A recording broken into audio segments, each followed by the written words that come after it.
Salve família Caranda, aqui quem fala é o Davi, seja muito bem-vindo ao nosso humilde canal. Meus irmãos, a gente vai ver hoje a dica aqui, a imagem que o nosso irmão Jair Vieira, uma verdadeira enciclopédia do conhecimento.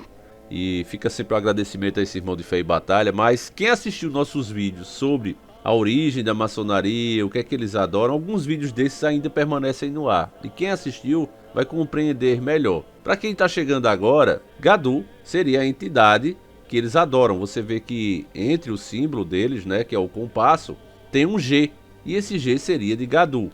Às vezes também representado por simplesmente um olho. Às vezes eles substituem o G e colocam um olho. E isso sempre foi disfarçado, sempre foi muito místico.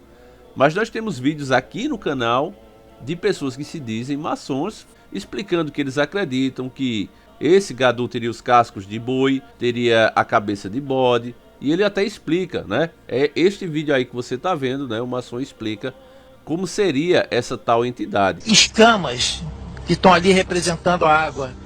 E as patas de animais estão sobre a terra. Então nós temos também os 4 elementos. Então quando nós começamos a observar todos esses detalhes no bafômetro, nesse bode, nós percebemos Deus. Todo mundo tem o direito à sua crença, ninguém está aqui para desrespeitar a crença de ninguém. O problema, meu irmão, é quando começa a se colocar com dinheiro público, certo? A adoração a essas entidades em veículos públicos. Vamos dar uma olhada aqui na matéria do nosso irmão. Ela diz o seguinte, ó. Gadu Emergências, grupo de atendimento de urgência, referência em prestação de serviços médicos de urgência e emergência em Curitiba. Frota de ambulâncias, remoções de pacientes e cobertura. Tá aí, ó. Eu disse para vocês, meus irmãos, essas coisas que antes eram feitas em oculto, hoje já não precisa mais ser feito em oculto. E por que, Davi, antes precisava ser feito em oculto e hoje não precisa mais? Porque foi trabalhado ao longo dos anos e isso aí, o braço forte, né? A ferramenta usada para chegar a isso foi justamente ela, a velha vilã de sempre, a grande mídia. E foi trabalhando na cabeça das pessoas, dia após dia, através das suas séries, novelas, etc, etc. Tudo trabalhando o tempo todo. Às vezes eu fico aqui no YouTube, eu gosto de ver as entrevistas antigas, né? O que é que eles falavam, os repórteres da época. E aí eu começo a entender, né, os pensadores da época, como Cazuza, né? Que dizia, eu vejo um museu de grandes novidades, porque qualquer um, e eu faço esse convite a você, ó, dê uma olhada como é que eles falavam de Dr. Enéas, dizia que as pessoas que estavam votando em Dr. Enéas eram um voto de protesto. Iam votar num palhaço, literalmente falando isso. Olha, era um palhaço, né? Uma pessoa aí que fala coisa com coisa. E o cara era formado, o cara era médico. Hoje até mesmo no meio político, muitas pessoas dizem, não, realmente, esse foi o homem mais preparado que o Brasil já teve e não reconheceu. E ele era atacado dessa maneira. O mesmo eles fazem nos dias de hoje. Sempre que aparece alguém, né, seja artista, seja quem for, que fala alguma coisa com lógica, logo é ridicularizado se vai contra o que o sistema quer. Então, de fato, se você começar a observar isso, eu recomendo que você veja, olha aí a entrevista, por exemplo, de Fernando Collor, quase 2 horas eu estava vendo aqui, uma entrevista de Fernando Collor, bem rara ela, e as mesmas promessas de agora, olha, o Estado é muito grande, a gente precisa diminuir, passar para a iniciativa privada, e o que foi que ele fez? É a mesma conversa de sempre, meus irmãos, o que não se faz mais é o que Getúlio Vargas fez, fortalecer a nação.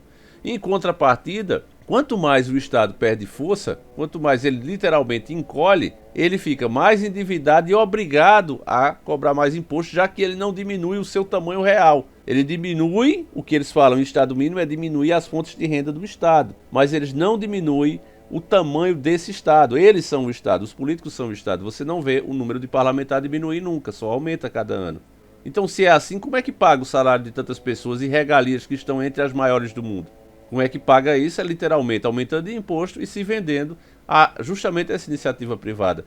Então a gente vai ver cada vez mais esse simbolismo assim na nossa cara, né? E pago com o seu dinheiro.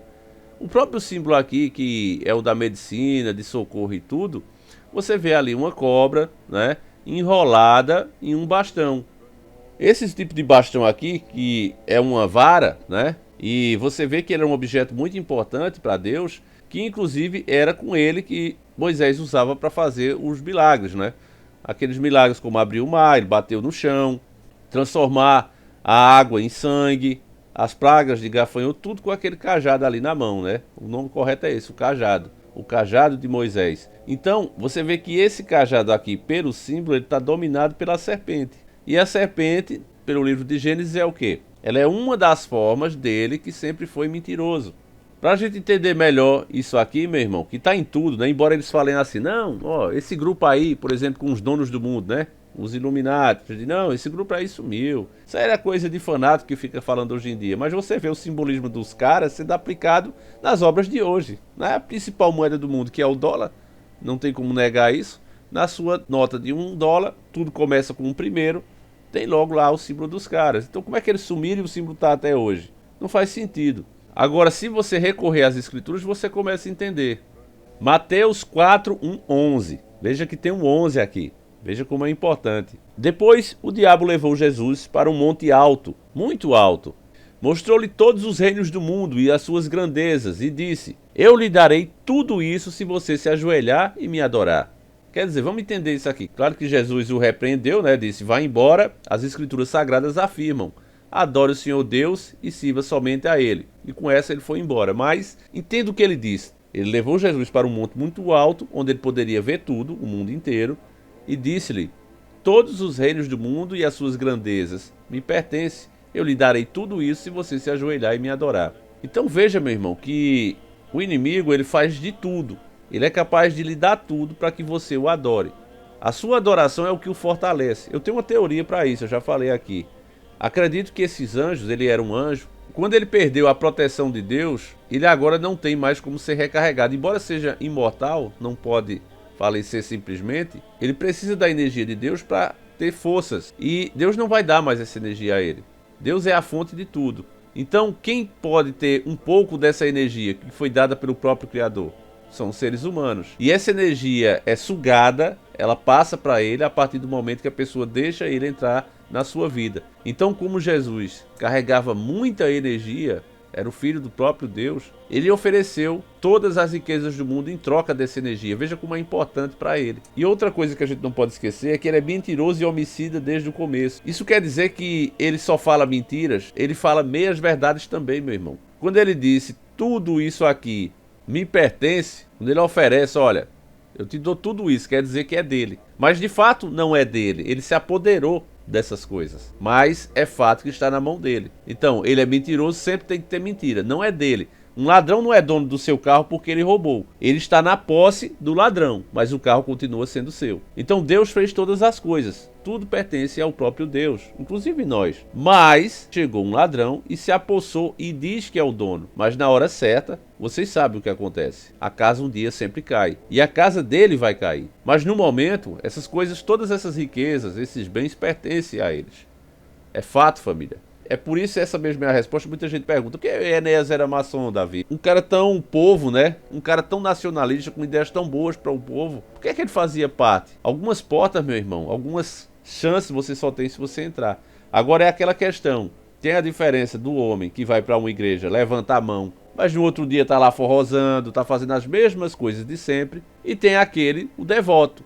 Participa de culto, faz culto na casa dele, vai na casa dos irmãos, começa a se vestir, se comportar da maneira da doutrina, tem tudo isso. É por isso que dentro da maçonaria tem uns graus. E qualquer um de nós pode ir lá participar, ver como é, recebendo o convite. A partir do momento da sua devoção, de você começar a falar com gestos, você começar a se comportar como a ordem quer, contribuindo para as causas, inclusive, aí você vai subindo de grau, é simples assim.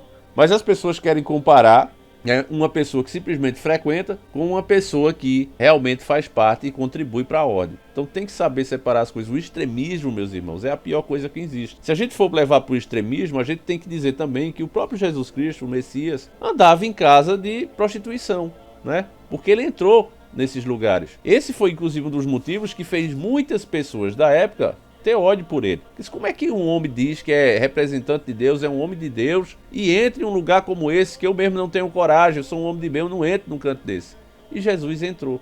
Ele até fala, quando ele é questionado, que o médico tem que ir onde tem um doente. Se não tem doente, não tem por que ter médico. E naquele lugar ele ganhou muitas almas, as pessoas pararam para escutar ele. E viram que Deus é Deus para todos, e todo aquele que se arrepender tem a chance igual a qualquer um. Esse é o verdadeiro evangelho do amor, mas as pessoas não entendem isso até hoje. Isso gera discussões e brigas e brigas. Eu vejo irmãos aqui que eu gosto, tenho muito respeito, mas os caras querem mudar, né, algumas partes das escrituras por uma vírgula, meu irmão. É um absurdo. Uma vírgula não muda o sentido do texto nunca. Mas muitas pessoas são doutrinadas dentro das igrejas, olha, a nossa doutrina é essa. E ele não aceita de forma alguma outra interpretação daquilo que ele já tem como ideia convicta e que foi doutrinado para acreditar nela. O resultado de tudo isso, em geral, é uma fábrica de descrentes, é o que está acontecendo hoje, né? Esse fanatismo leva a isso. E em contrapartida, o outro lado está muito organizado, muito articulado. Você sabe que essa organização que a gente citou, ela é milenar, certo? E os caras estão dentro da política, estão dentro do meio artístico, ali de mansinho, caladinho e trabalhando pela ordem. E já aqueles que deveriam ser, né, o outro lado, o lado oposto, estão mais divididos do que nunca. Isso em todas as áreas. É isso que eu tenho observado. E neste humilde vídeo estou tentando passar para vocês. Então, essas ordens que dizem ter desaparecido estão aí cada vez mais organizadas e avançando em seus objetivos. É por isso que você está vendo hoje, né, a sociedade sendo desenhada justamente nessa linha que eles queriam. É triste, meus irmãos, mas eu não desisti. Acredito que vocês também não desistiram, senão não estariam aqui perdendo tempo, escutando e aprendendo sobre essas coisas. Eu tenho certeza que a maioria de vocês também está desperta e entende exatamente o que a gente está falando. Tá certo, meus irmãos? Então, fica aí o alerta, né?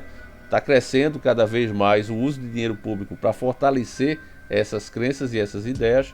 É triste porque se é democracia, deveria então ser votado, deveria o povo escolher ou não essas coisas. Não ser feito assim, imposto e pronto, é assim e acabou, né? Vocês veem quando eu tô dando um rolê por aqui, a primeira coisa para quem entra e sai da cidade tem que se dar logo com a adoração dos caras. E isso se repete pelo Brasil inteiro, a gente já fez vários vídeos mostrando isso aqui. Mas enfim, meus irmãos, deixa a tua opinião, como é que você vê tudo isso. Se você não gostou do que eu disse aqui, peço desculpa, mas é o que eu penso, tá certo, meus irmãos? E estou sempre aberto a ouvir também o que você pensa. Então fiquem todos com Deus, meus irmãos, um abraço e seguimos juntos.